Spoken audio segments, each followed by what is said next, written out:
Cable has been dying a slow death over the past decade, and this is largely thanks to the rise of streaming. American Horror Story might be the perfect case study as to how cable channels and their interaction with streaming essentially helped accelerate their inevitable demise.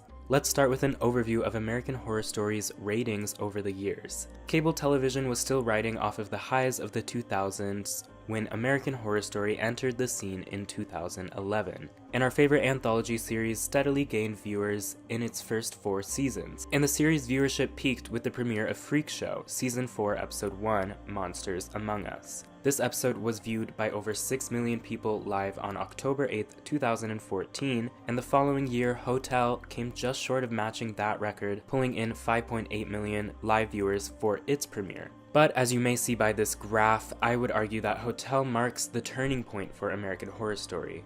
This was not the end of American Horror Story as a rating success, no, that comes a little later, but 2015 feels like the turning point for television as a whole. Since 2013, Netflix had started to produce their own original programming for their new streaming service. House of Cards proved to be a hit among adults, but in 2015, Netflix dropped Stranger Things, and it feels like nothing has been the same in the landscape of television since then. And with more and more Americans realizing that they could have access to a variety of quality entertainment without having to pay the high prices set by cable providers.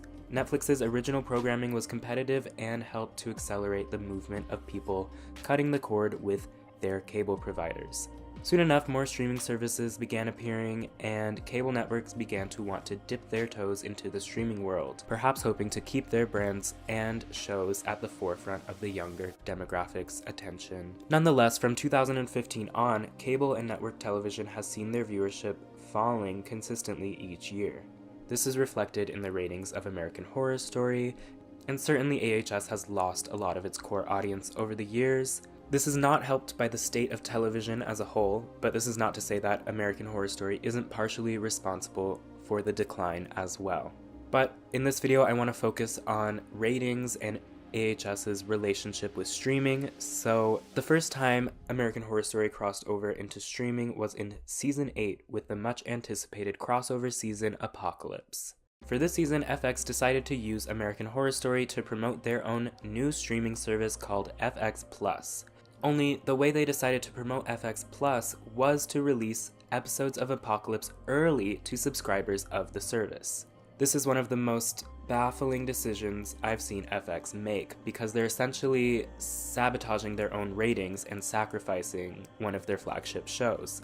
Nowadays, and even in 2018, the earliest you would tend to get a new episode of a cable show would be the next morning. Hulu was and is still known for being the place to go for next day episodes for a lot of networks. FX decided to kind of do the opposite of this and drop the new Apocalypse episodes on Wednesday mornings on FX, before the episodes would later air on FX that night. If I were in FX's shoes, I would want to have both feet in the streaming and cable worlds, and I would want to use the streaming service to help amplify the network and its brands as a whole. Instead, FX took one of their flagship shows and used it to try and get people to subscribe to their new streaming service. Even if this had worked, and American Horror Story fans showed up in troves to pay for FX Plus, they have now just completely tanked their cable ratings, because the very people who would pay to see the episodes early are most likely the ones who would have been tuned in at 10 p.m. otherwise. But as I hinted at earlier, American Horror Story fans didn't want to pay for FX Plus, especially when, because of FX Plus, every week the episodes would start appearing online completely for free on the morning before they would air on TV. Personally, this was great for me. I admit to using these leaked episodes to get my Apocalypse reviews out quicker, but I was clearly not the only American Horror Story fan viewing the leaks. At that point, American Horror Story was building a case against watching the show live. Essentially, why go through the trouble of paying for cable, watching commercials, and tuning into FX at the exact air time, when you could just go on Twitter and find the newest AHS episode in its entirety on your phone at any given time? But it seems FX learned their mistakes, or perhaps it was the restructuring after the Disney merger, because the next AHS season would be 1984, and it would not appear on streaming services until after it had concluded.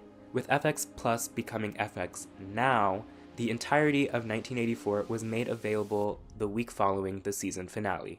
This solved the issue of episodes leaking and encouraged fans to tune into FX during American Horror Story's time slot. However, the damage seemed to already be done as 1984's ratings dwindled to lows lower than even Apocalypse. There's a clear trend in American Horror Story's ratings, starting with its third season, Coven, where viewership peaks with the season premiere, as people are curious to tune in due to the mysterious promotional campaigns and the anthological element of the series. There's always a significant drop in episode 2, but then viewership stays stable or on a pretty consistent decline until about 3 episodes before the finale, where there is once again a significant dip, before a rebound at the finale episode, where viewers are once again curious to see how everything will or will not tie together in the end.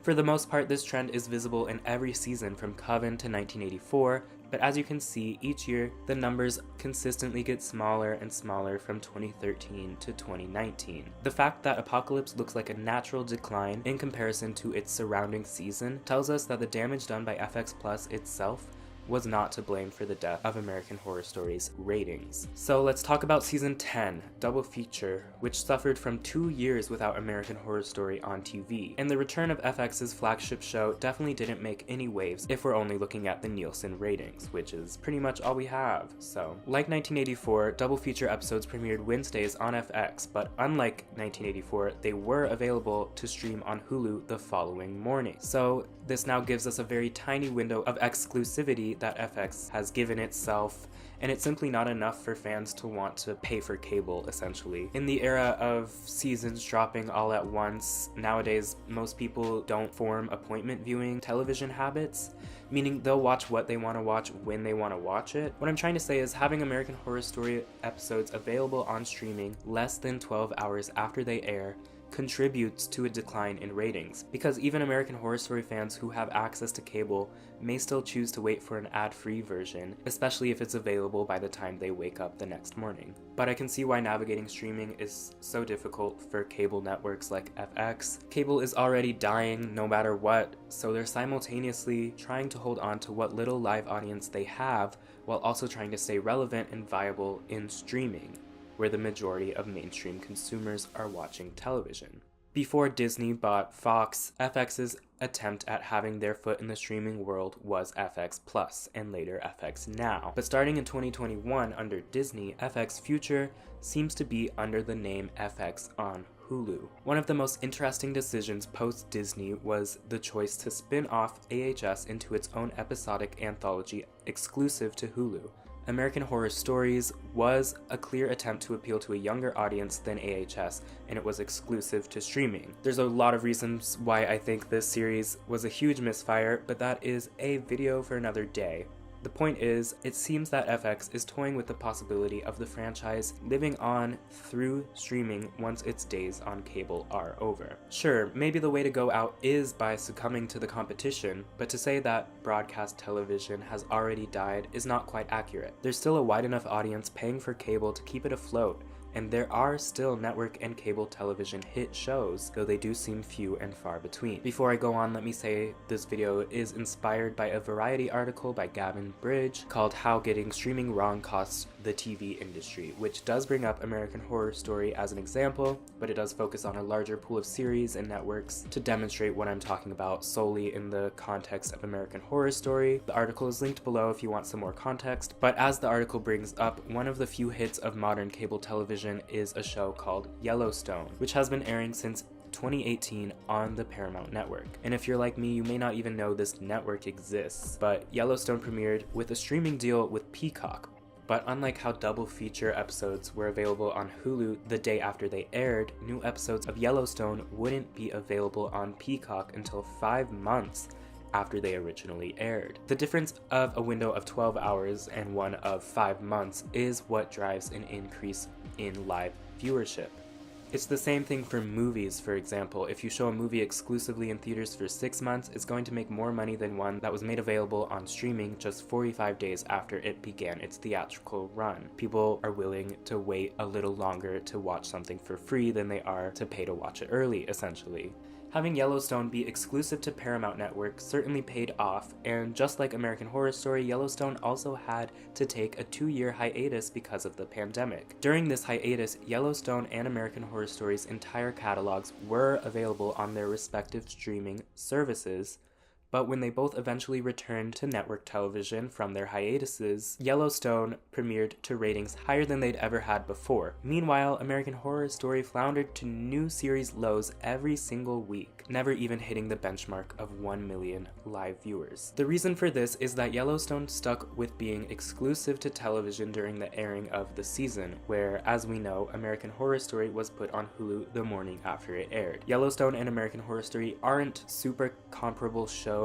They appeal to different demographics, and of course American Horror Story was going into its 10th season after the hiatus, whereas Yellowstone was only in its 4th. But also remember, American Horror Story also had its viewership peak in its 4th season, so it could also just be a conversation about the consequences of a TV show lasting more than 10 years. But there is something valuable in seeing that cable is not completely dead, and Yellowstone's release model shows exactly how cable networks can promote live viewership while still promoting their brands on streaming services. It's clear that television ratings for American Horror Story only account for a small number of its actual audience, but until streaming statistics become more transparent, it's hard to tell just what numbers AHS is actually pulling these days. The truth is, there are many things to blame for the decline in viewership, but if we're talking exclusively about live ratings, nothing is more to blame than the death of cable amidst the rise of streaming. However, the many ways in which FX attempted to interact with the streaming world over the years